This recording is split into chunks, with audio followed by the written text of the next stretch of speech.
We're going to get started. Welcome everyone.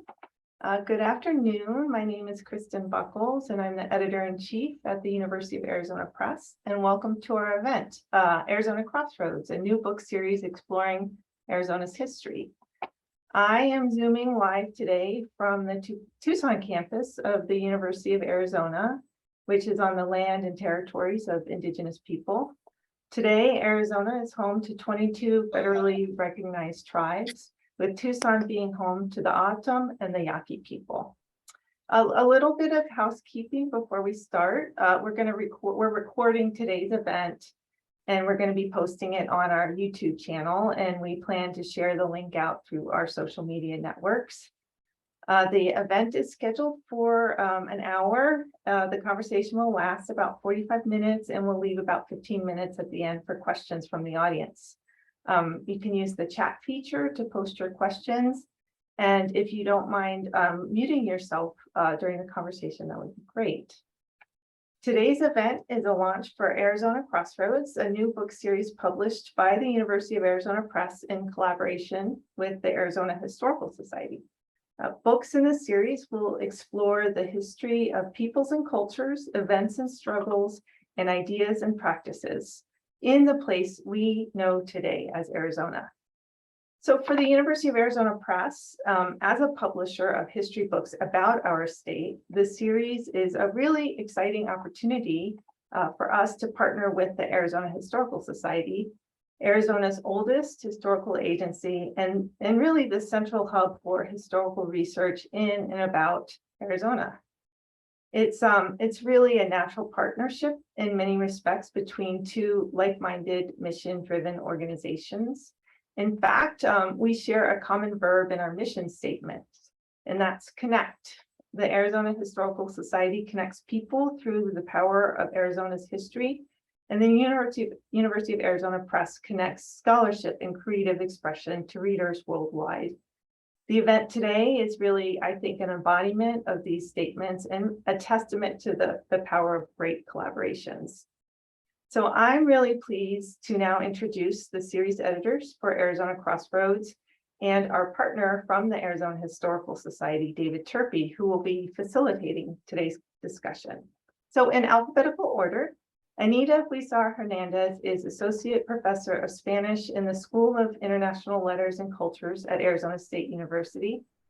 Eric Meeks is Professor of History at Northern Arizona University. Catherine Morrissey is Department Head and Associate Professor of History at the University of Arizona. And David Turpie is Vice President of Publications and Outreach and Editor for the Journal of Arizona History at the Arizona Historical Society. So with that, welcome David, Anita, Eric, and Catherine, and I'm going to turn the mic over to you, David. Thanks, Kristen, and thank you all for joining us today. I'm thrilled to be here with our three amazing series editors, and we've been sort of working on this collaboration for a few years now, so it's nice to see it come to fruition, and very excited to get started with the series. So with that in mind, I have a few questions that I'll throw out to our series editors and let them respond. And then, of course, at the end, as Kristen said, you'll have an opportunity to ask some questions yourselves. All right, let's start with the book series title. What do you mean by Arizona Crossroads? I'll jump into that first, but as I get started, I wanted to thank both you, David and Kristen, as well as the Arizona Historical Society and the University of Arizona Press for working together and launching this book series. I've worked with both of your organizations for years, and it's so thrilling to see the two of you guys working together and both sponsoring this series. I also want to say what a pleasure it is to work with my two co-editors, Anita and Eric. What a team. I am really excited to work with both of you. And in a bit of a fluke, we're all at different Arizona universities. So we are well representing Arizona here. And maybe that's the way to get started. Arizona Crossroads, why that title? Clearly, Arizona is front and center. But you know, it's kind of tough to come up with a book series title, harder than you think if you've ever tried to do a title. we brainstormed for a while. We tossed around different ideas because what we really wanted to capture is the type of ideas and books that the series represents. And that's tough to do in just a few words. But once we hit on Arizona Crossroads, we knew we had a winner because, like all good titles, it has lots of nuances and meanings, and ones that we intentionally want to foreground as we think about the book series and the type of books we want to attract in this series and publish. Clearly, of course, Arizona is front and center. As I said, we're published by the U of A Press. It's in association with the Arizona Historical Society. Each of the 3 state Arizona universities are representative. But Crossroads immediately points out that we imagine a book series that stretches well beyond the borders of the state, that is not bound by those states. And I like the way that term crossroads immediately captures that intent. Think about crossroads as an intersection of 2 or more roads or ideas. Crossroads also immediately embeds us in place.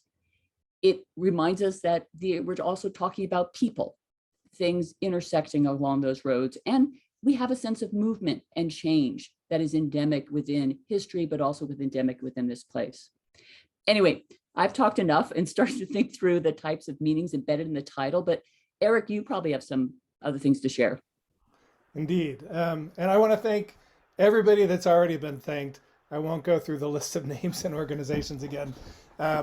But I'm very excited too by this collaboration between the Arizona Historical Society and U of A Press.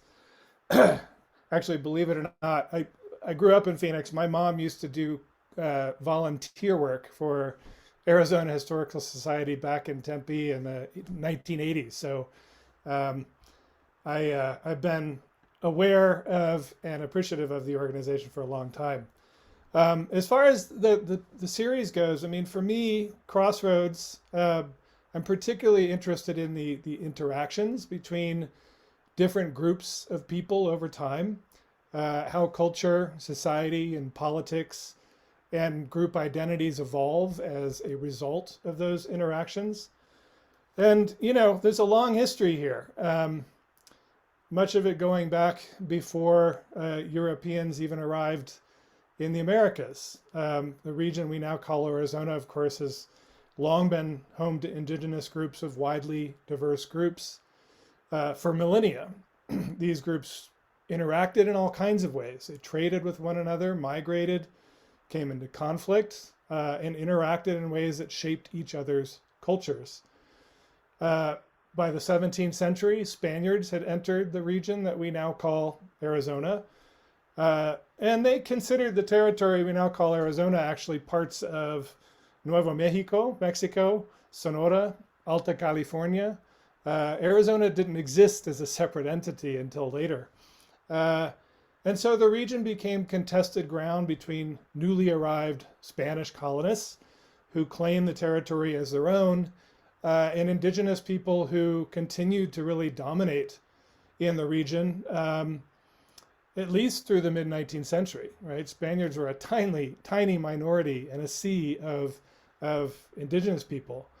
By the early 19th century, Mexico won its independence from Spain. Migrants from the still very young United States started to move into the territory in increasing numbers.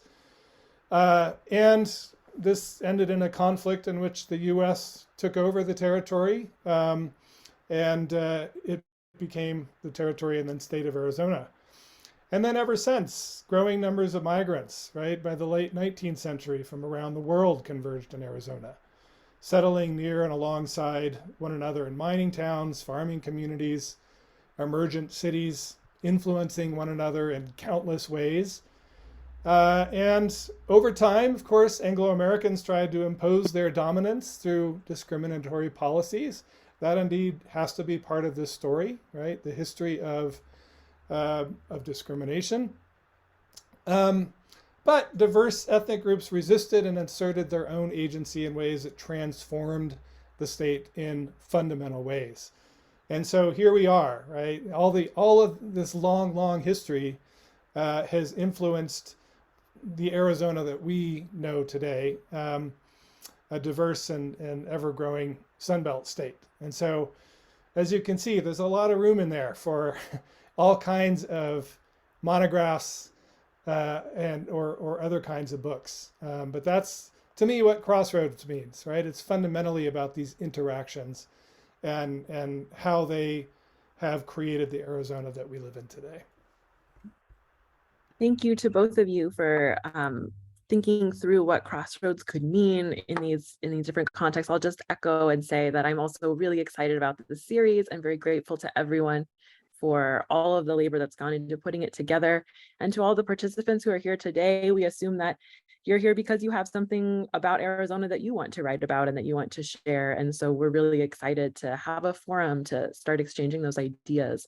And one more thing that I wanted to add, as someone who is not coming from the discipline of history, but rather is a trained literary critic, is that all of this richness that both Catherine and Eric were speaking to is something that is, of course, of interest to lots of different disciplines and lots of different perspectives. And so we are very interested in, of course, historical intent. Partnering with the Arizona Historical Society is sort of fundamental to the way that we're conceiving the series, but we are very excited about the perspectives of legal scholars, of literary critics, of media scholars, of anthropologists, of all kinds of different perspectives, disciplinary and otherwise, on this complex place and the way that it has figured in lots of different movements across time.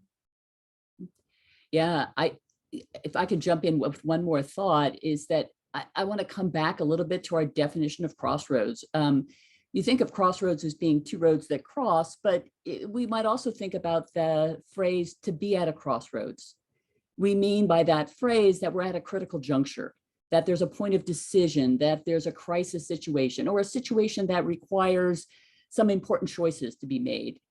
And certainly Arizona and the larger region in which it's situated has long been a crossroads in this sense as well, both in the past as well as in the present. I mean, I know we're all Arizona residents, the three of us, and we know that Arizona has been a hotspot for immigration debates, for example. Crisis situations play themselves out here in significant ways that have repercussions both from the past and into the future. And so we welcome books that consider these types of crossroads as well. So I hope we've convinced you.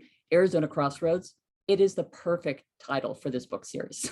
Sorry, David, we went on for a bit. You probably have other questions for us. Oh, no worries at all. I could listen to the three of you all day. So, and that's actually, Catherine, what you said. It was a perfect segue to my next question. So thank you for that, making my job easier. So the next question I have is, Arizona is at the center today of many important national and international issues, and I'll just list a few. You mentioned immigration, but certainly climate change, indigenous sovereignty, the U.S. electoral system, education issues, border dynamics, demographic shifts. So what excites you about Arizona as a fruitful entry point for these larger national and international conversations? Okay, I guess I'm always jumping in first, so I'll do it again. There's lots of those jumping off points, but let me focus on one, which is in my role as an environmental and cultural historian. Certainly I see Arizona as central to questions. You mentioned climate change, but also to other environmental conversations. I live in the Sonoran Desert, and so aridity, drought, water issues, these are part of everyday concerns, and they've also engaged this region well before the national conversation on climate change. In some ways, I've often thought about Arizona being at the forefront of climate change conversations, being the sort of canary in the mines, to use that old coal mining metaphor, for the nation and for the world. So I think that makes it a type of, that's one of the things that makes it a fruitful entry point for trying to look back and think about environmental change in this region. I'm also really interested as a Southwestern historian I'm very mindful of the diversity of ecological traditions that are embedded in this place. Traditional ecological knowledges, acequia cultures, all that and the like have marked adaptations to environmental change over time, which I think is really interesting and instructive for us to look forward to, but that historians and scientists have done in the past in this place. I'm thinking here of the Carnegie Desert Laboratory, for example, established in the early 20th century, that tried to think about the Sonoran Desert and arid lands within a global context. So there's a really interesting back and forth between the history of the present day and the history of this place that I find really exciting as a jumping off point. Okay, I'll shut up now. Who's up? We'll follow the same rotation. How about that? Maybe because it's Arizona, it should be canary and a copper mine. I'm just going to say, I don't know. Anyway, or uranium mine. Ooh, that's a hard job, being a canary in a uranium mine. Anyway, I think for me, I mean, one of the things you mentioned, David, is indigenous people. Anyone familiar with my work knows that I've focused on that quite a bit. You know, Arizona has among the largest indigenous populations of any state in the US. And historians, of course, have to acknowledge that there is a long and often troubled history between indigenous people and settler colonists. And there are issues that come out of that history that still resonate today in ways we hear on the news every day. I'm thinking, for example, and this kind of ties into Catherine's discussion of environmental issues, struggles over indigenous water rights. Most resonant, I think, we hear in the national news, right, are the fact that the Colorado River reservoirs are at historic lows, right? And there are some 29 federally recognized tribes that depend on that river and its tributaries for, of course, all kinds of purposes.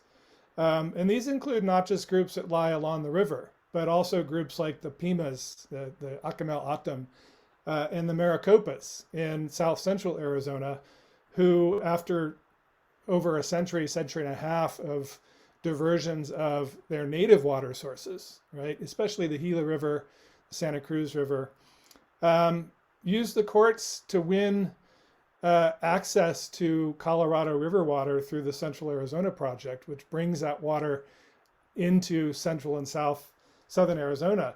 And so, you know, they play an extremely important role in current negotiations over the dwindling water supply and the recent drought, super drought that we're experiencing. So, you know, there's a history that bears directly on things that are happening today. Second example, indigenous groups who live on both sides of the border, right? The Yaquis, the Tohono O'odham, Apache groups, who, you know, I think especially of the Tohono O'odham, whose homeland was bisected by a border that they never signed on to, okay?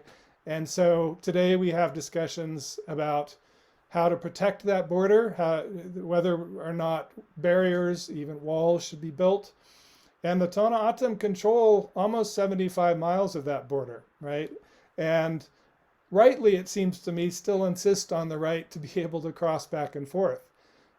So they play an enormous role in these discussions that we, again, are not just in Arizona. In fact, they're not even just national, they're international discussions about the rights of indigenous people to cross back and forth across borders, and how much power and rights should nation states have in drawing lines and enforcing lines between themselves.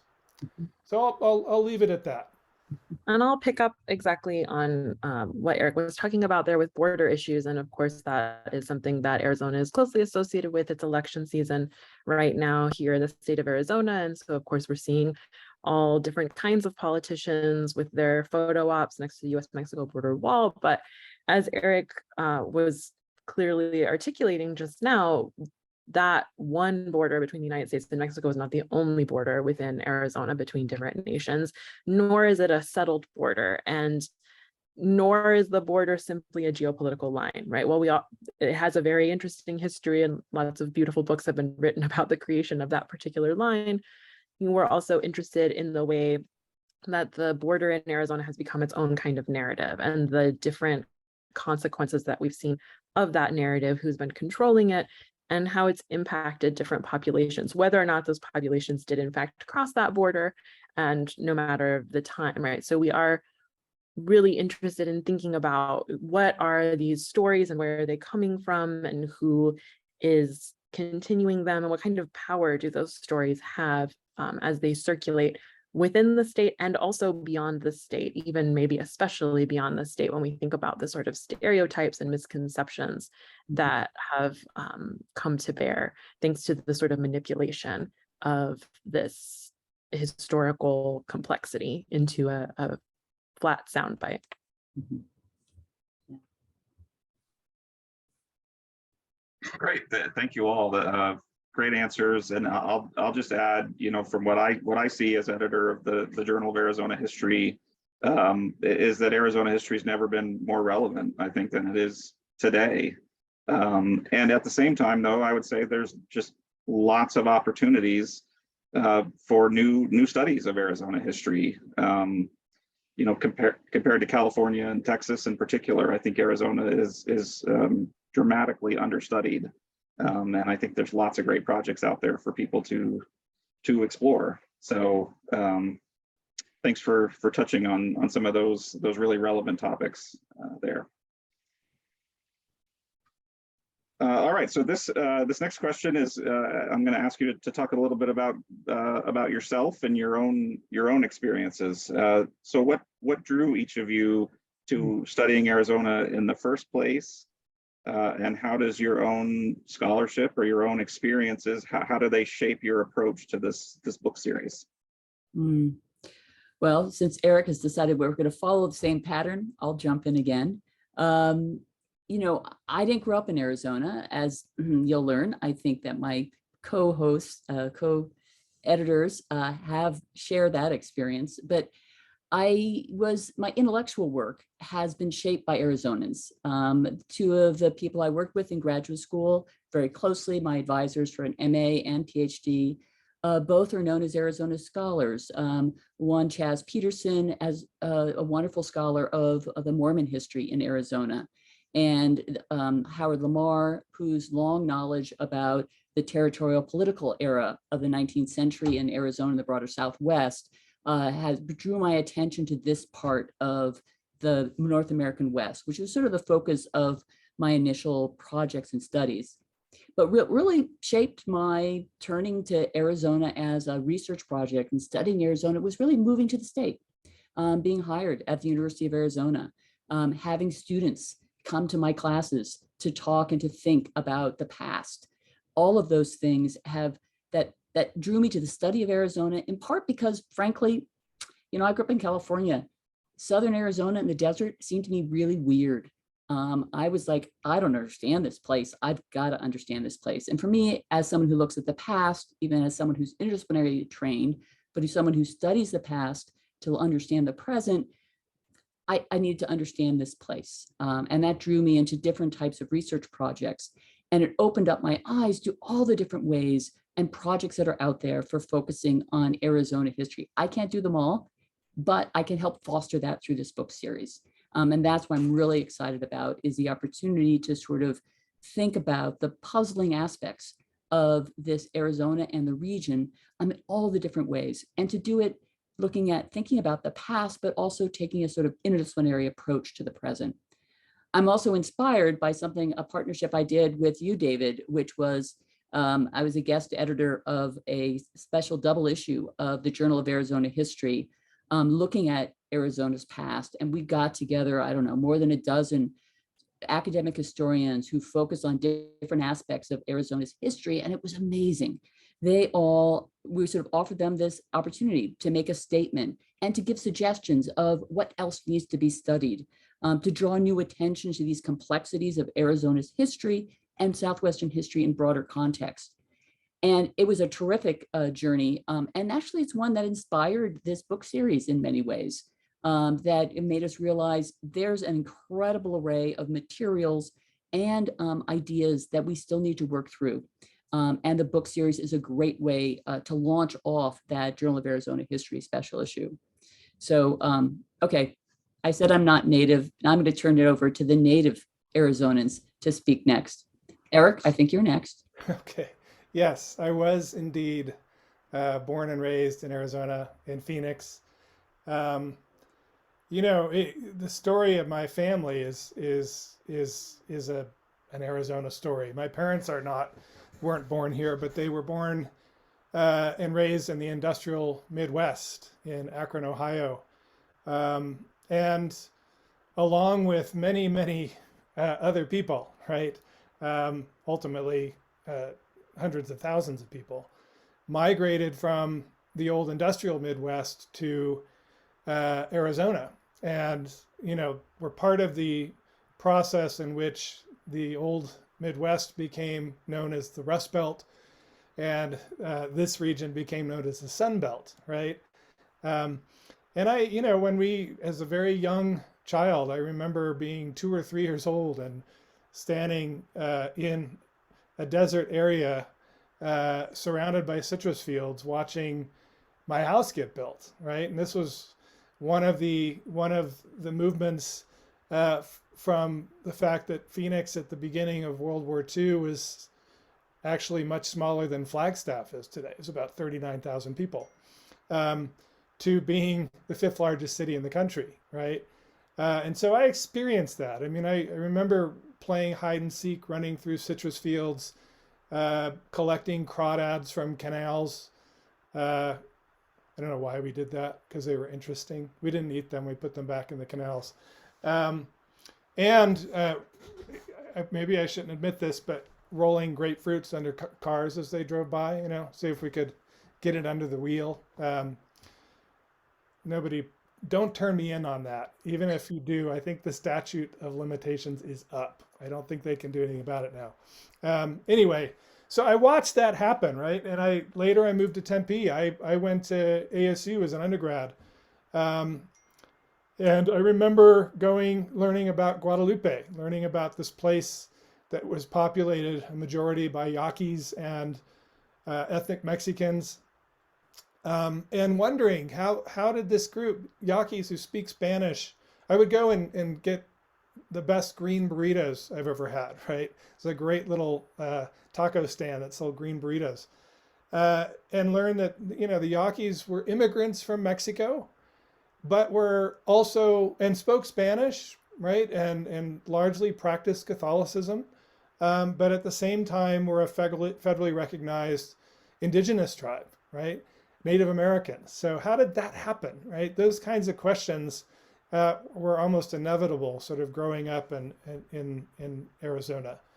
And by the end of my undergrad education, in which I took all kinds of classes on Russian history, the Soviet Union, Eastern Europe. I mean, think about the late 80s. This is what was going on, right? The Cold War, the end of the Cold War.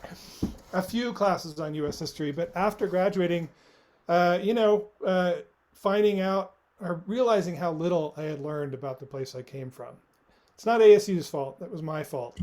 So I ended up heading to get a PhD at University of Texas at Austin, and somewhat ironically from there, started studying Arizona.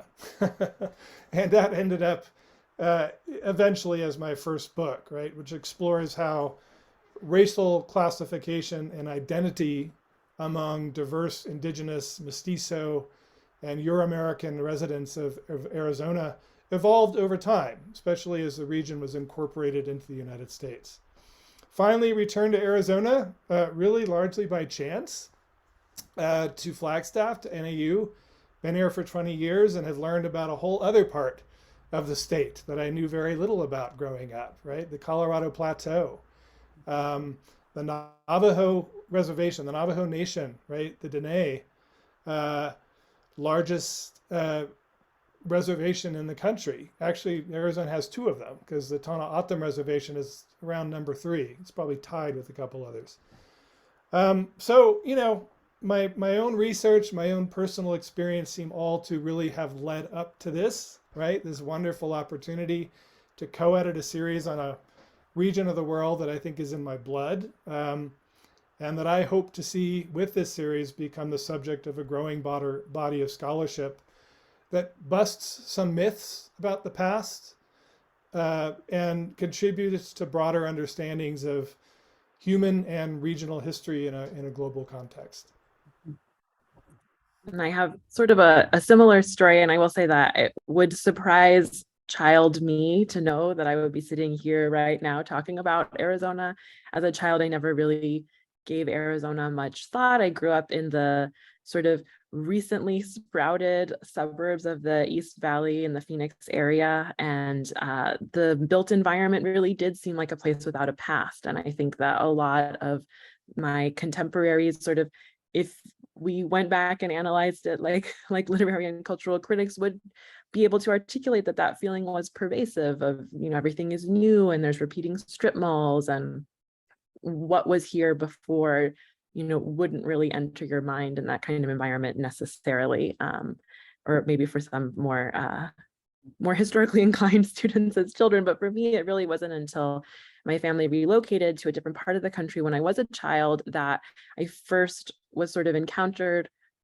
I first encountered these other kinds of narratives about Arizona. We moved to the Boston area when I was a teenager, and suddenly people were asking if I owned a horse and if I knew what an ATM was. And in addition, being Chicana and being, one of the only people within this town who had any kind of Latinx heritage, and there was a lot of complicated dynamics going on that I really did not understand at the time. My family ended up moving back to Arizona. I sort of set that aside until, like Eric, graduate school and undergraduate. I was thinking of, doing some other kind of research still about identity and nation formation and literature, but in the context more of Latin America as opposed to here. But in graduate school, it ended up being a very tumultuous political time within Arizona. I was outside of the state, but that was around the time that the ethnic studies ban went into effect, as well as Senate Bill 1070 passing. And so suddenly I was encountering, again, a lot of narratives about Arizona that, again, didn't match up with my experience of the complexity of the state, where people had a variety of political opinions, not just one. And the way that I heard people talking about the state in this oversimplified terms really didn't sit well with me. And that sort of led me to think about not only what has happened here, but how we have talked about what's happened here and how we have not talked about what's happened here, and whose stories have been silenced and whose stories have had, more power and have circulated more prominently. I think that is something that is really shifting right now in certain areas, and we're certainly really excited that there's so many other people here who likely have very interesting stories to tell and things that they know about this particular place. And I know that historians have a really robust and wonderful conversation that has its own history about Arizona. The double issue that Catherine mentioned from the Journal of Arizona History is certainly a testament to the development of the field in terms of thinking about Arizona as a crossroads. I don't know that all other disciplines are quite that developed, and I'm excited that this series can also provide a forum for lots of different disciplines and people coming from different areas of various fields who maybe in their own fields don't have as many interlocutors, can really be in dialogue and exchange about these various questions and concerns that we have, and that we can really have a space to learn from each other, which can be so difficult in academia, the way that it's structured sometimes. I might very quickly just piggyback on that and emphasize, yes, I'm a historian. This committee is very intentionally structured with not just historians. Okay, in fact, Catherine, even though she's in a history department, actually has a degree, PhD, right, in American Studies. Yeah. So the goal here is not just history. We're very interested in interdisciplinary work. And I might just sort of stress at some of the things I mentioned, things like water rights, climate change, the border and indigenous groups. Obviously, the much larger story of migration and immigration. All of these things are very much present, right? And so, I'm sort of purposely pinpointing issues in the present that have connections to the past, and that's something this series would like to emphasize. Absolutely. Yeah. Thank you. Thank you for saying that, Eric. All right. Well, I just have one more question. It's sort of a practical question. So we'll wrap up with that and then open it up to the audience for questions afterwards. So can you talk a little bit about what types of manuscripts will be considered for the series, and how will you work with authors? Yeah, I hope people have already got a sense of the type of new directions in the fields that we're interested in exploring interdisciplinarily, intersectionality, that type of thing. So we are interested in academic monographs in a very sort of a traditional way, but also edited books. We're open to new formats. We have been excited about the openness of the University of Arizona Press and the Arizona Historical Society in thinking about the different ways in which to communicate to broad audiences. We are thinking about, as well as not just an academic audience, but also an adult educated audience that's interested in these questions. And so we'll prize well-written manuscripts, and all of that. But the other thing, what a book series, as book series editors, what we can do is that we can work with potential authors, with people who are interested and have a story to tell and want to engage with these questions and help guide them and provide some additional support, in addition to the wonderful support that the University of Arizona Press regularly offers its authors.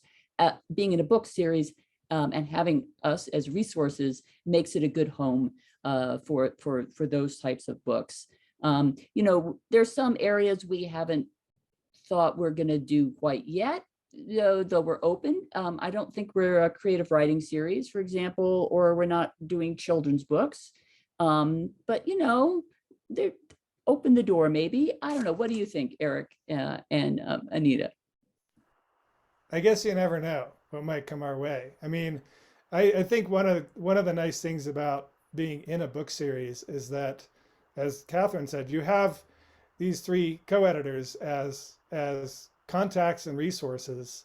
You know, you go to a lot of conferences, but we're also, here we are in Arizona, right? So you can send us emails and inquire. You know, you don't necessarily have to first put together a full proposal and send it formally to the press. You can contact us and talk to us about your ideas and whether you think that they might be fitting, or we might think they would be fitting.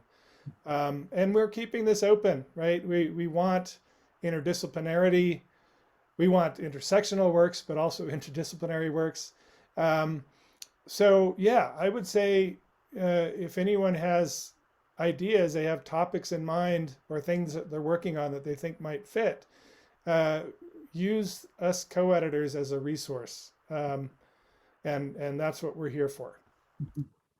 Yeah, I just wanted to jump in and add to that we are really approachable and we're excited. Hopefully that excitement is coming through. It's sometimes difficult with a little Zoom screen, but we are really excited to be launching this series and to be working with potential authors. And so please don't hesitate to reach out. I think there are some practical questions in the chat that maybe I'll defer to the folks at U of A Press about, but in terms of how best to reach out. But please do not feel any kind of hesitation in terms of reaching out to the three of us as well. And we've mentioned conferences. So for people who are academics in the audience, you should know that each of us go to, a lot of us, we overlap at some academic conferences. We also have our own individual conferences that we go to, and we see that as a great opportunity to sit down and talk with you. We'll be at, for example, the Western History Association conference coming up in October in San Antonio, go to the American Studies Association, and of course, the Arizona Historical History Convention, Pacific Coast Branch AHA, Borderlands, you know, a bunch of others, environmental history and the like. So one of the things to do is that these are all in different countries, not countries, no, they're in different states and different cities. And so there's an opportunity to meet with us in person if you like. And you know, Zoom, it kind of works too. We can meet you face to face in this venue as well. And we're easily locatable. Besides going through the University of Arizona Press website, we are all at our universities with easy email access to reach out to us. So we look forward to that. Oh, and one more thing is that maybe you don't have a book manuscript, but let us know that you're interested in this project and these ideas, because we're looking for reviewers of these manuscripts too. So that's an opportunity. So we encourage you, pitch us your ideas. All right, great. Thank you all. And we do have a few questions in the chat. So I guess if it works for everyone, I could just sort of read them to the group and we all can just jump in. All right, so we have a question from Laura. If someone is interested in submitting a proposal, is it the same process as it is for books outside this series? I can jump into that for that question. It's the same process in a way in that it will be vetted by the press, but when you submit a proposal for a series, you have sort of a two vetting process, right? It's like the series editors are gonna look at it, but also the press is gonna look at it. The series editors will be able to provide some comments and feedback, and then it'll go to the press. And so in terms of the actual submitting, I think that the series editors would probably be open to receiving proposals individually. But if you don't know who to send it to, you can always send proposals to me, and I can make sure the proposals go to all of the series editors. So on our website, on the series page, we have my name and my contact information as sort of the default. And that's a good way. If you send them to me, then I can share them with the group. Yeah, and one of the things I think that we can be very helpful at is, as we suggested, brainstorming ideas. You know, we love talking about ideas. We do it every day. It's one of our favorite things to do. But also, as you're trying to sort of craft your proposal, or you're trying to think about your book and how it might fit in the series, you know, send us what you have and we can sort of help you along with that, you know, to sort of think about how to sort of help guide you in that, we're your sort of support system to put together the best proposal to throw at U of A press, the U of A press. So I think that's a one way to think about us. That's Yeah, great. Thanks, Catherine. I'm Yeah. happy to receive fairly informal, you know, initial emails that say, you know, I've got this idea or I'm working on something. I don't yet have a formal proposal, but is this something that we might be interested in? And, you know, even if it is something that we're interested in, then connecting and talking about it and helping you think about how you might form it into a proposal that would then go more formally to the press. There's a great question in the chat about whether we're open to books by people who don't have PhDs. And I would say, yeah. Now, we've just talked to you ad nauseum about our interest because we have PhDs, right? But not every author, not every book is written by someone with a PhD. Because we see our series as one that has straddling, it has a foot in the academic world, but also we have an interest in sort of writing for a more general audience as well, that this is a type of series where we can see books by writers who have an interest in thinking about the past, right? Writers, we often have, we were brainstorming earlier about the type of books that we've seen written, for example, by journalists who have been interested in thinking about the past of Arizona. You know, I mean, Barbara Kingsolver comes to mind as like a no-brainer, but there's a whole tradition of people using and thinking about Arizona in ways that would be, that this would be a natural fit for. We are, University of Arizona Press is an academic press. So it has its own mission and sense of purpose, and we would want to match that. But that said, and Kristen, please correct me if I'm wrong, you don't have to have a PhD to write a book and have it published by U of A Press. That's correct. That's accurate. As a university press, all of our projects do go through peer review before we accept anything. So that's that would be part of any of the projects that come through, is that same academic peer review. sort of relatedly, we had another question that did ask about creative works and whether or not the series would accept creative works. I love creative works, and I like the notion of a interdisciplinary approach to the past. That said, I think we're starting off by thinking about books that are nonfiction. And so we're a nonfiction series, and we would have to sort of get our feet under each other, feet under ourselves. That was, I missed the metaphor there, but we have to get started and see where things are going from there. But I think that is sort of, you have to narrow the boundaries at some point. So yeah, but Kristen, are there other series that or other types of parts of the U of A Press that you would recommend for someone who has a creative work based on Arizona? Well, we have two literary series, Sun Tracks and Camino del Sol, and those are sort of our those are our spaces for publishing literature. And so I would encourage going to our website and checking out those series on our website to see if it might be a fit. Mm-hmm.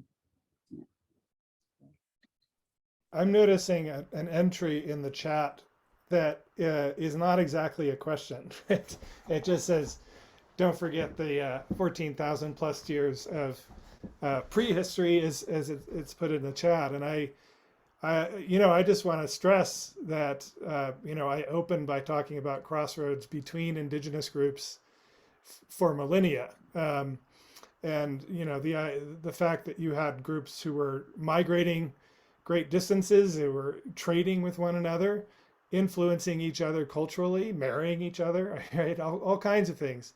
And in the process, influencing each other's cultures and societies, and of course coming into conflict with one another, right? That happened as well.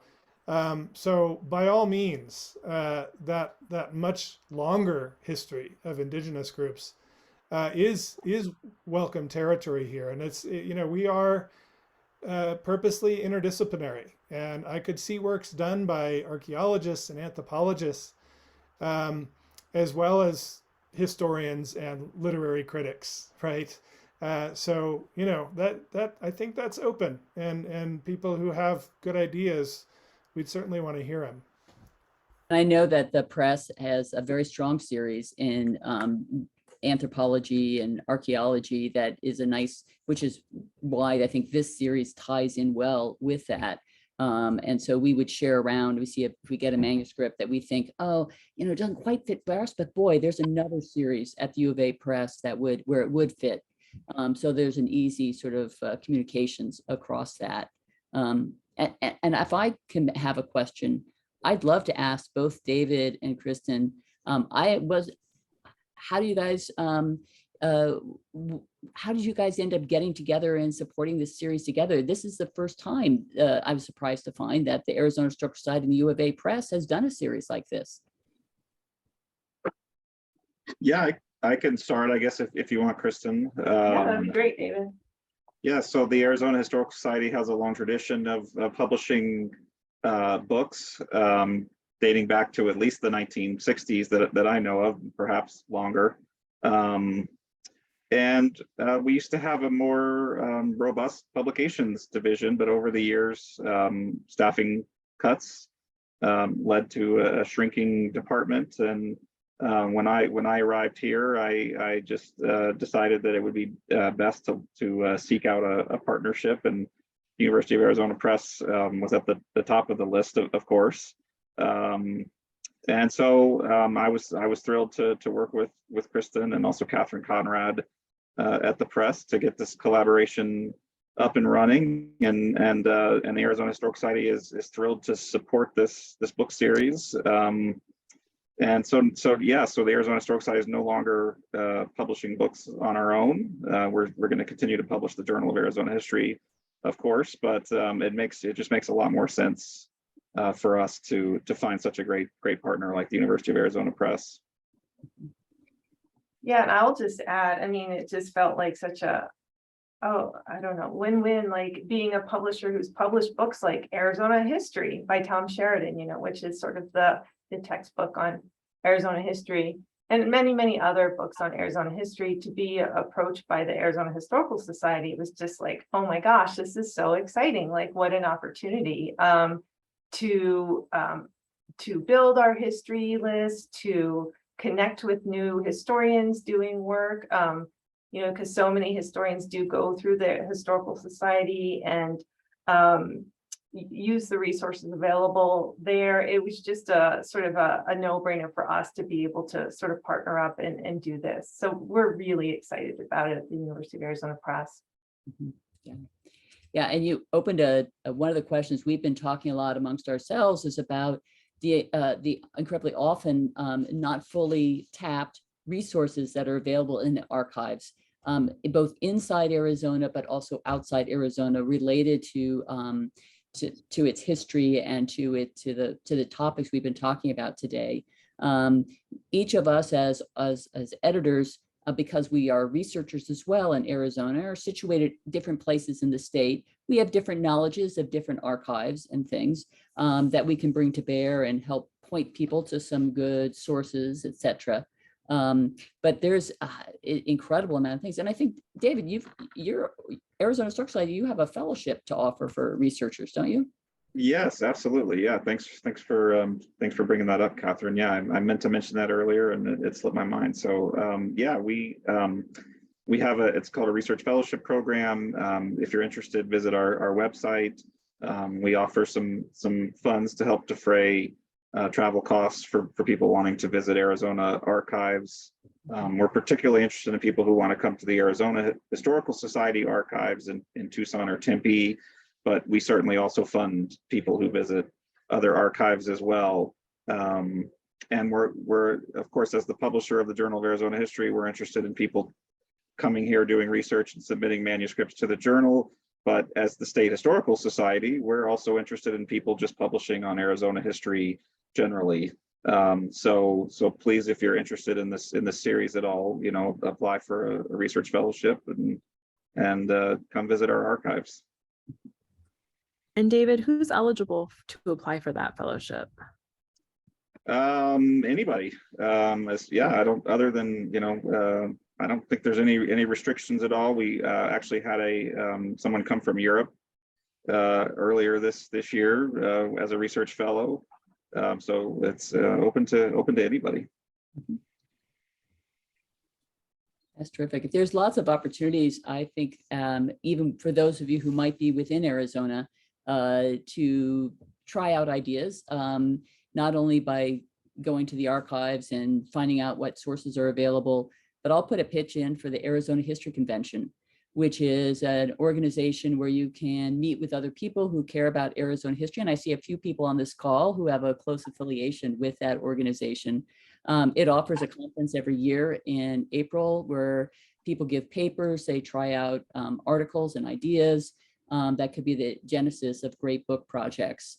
And so keep an eye out for that. And the Arizona Historical Society has been very closely involved in promoting that organization and the convention over the years. Yeah. And I see in the chat that the Arizona Women's History Alliance will also be starting a research award for those doing research on Arizona women. So lots of opportunities. And we know that there are lots of experts in this Zoom room right now who have done extensive research on Arizona as well, and who also know different places to go, but certainly there are more stories to be told within our collective past. Mm-hmm.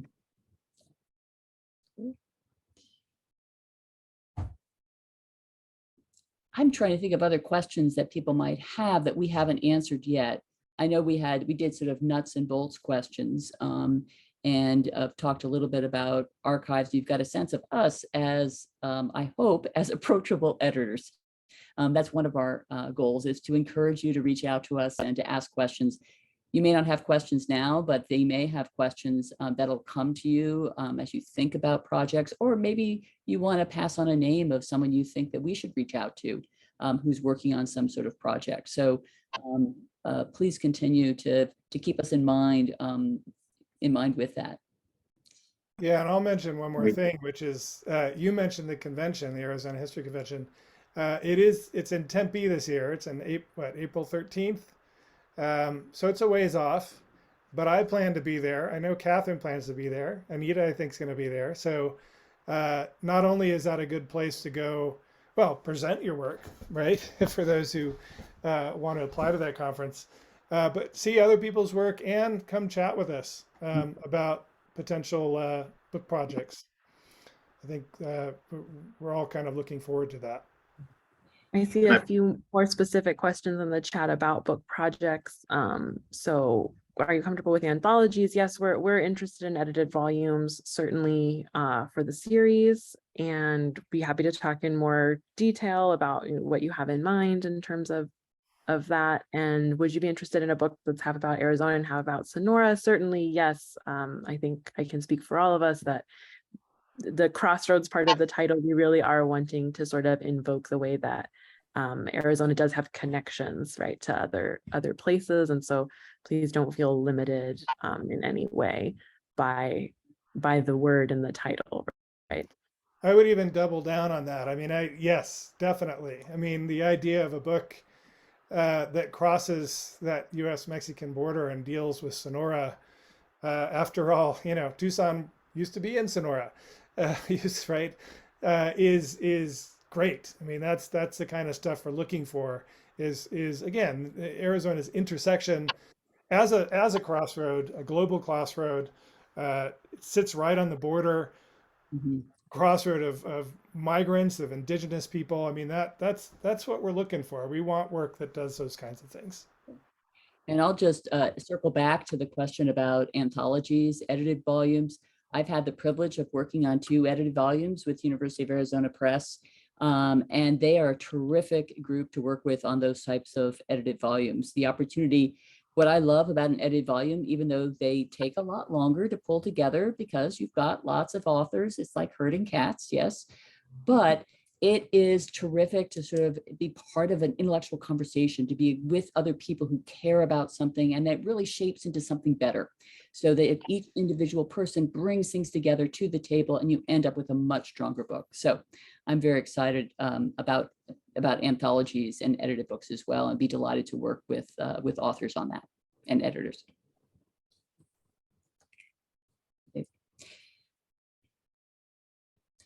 Oh, I see the dreaded "thanks for joining us" sign here at the end, eh?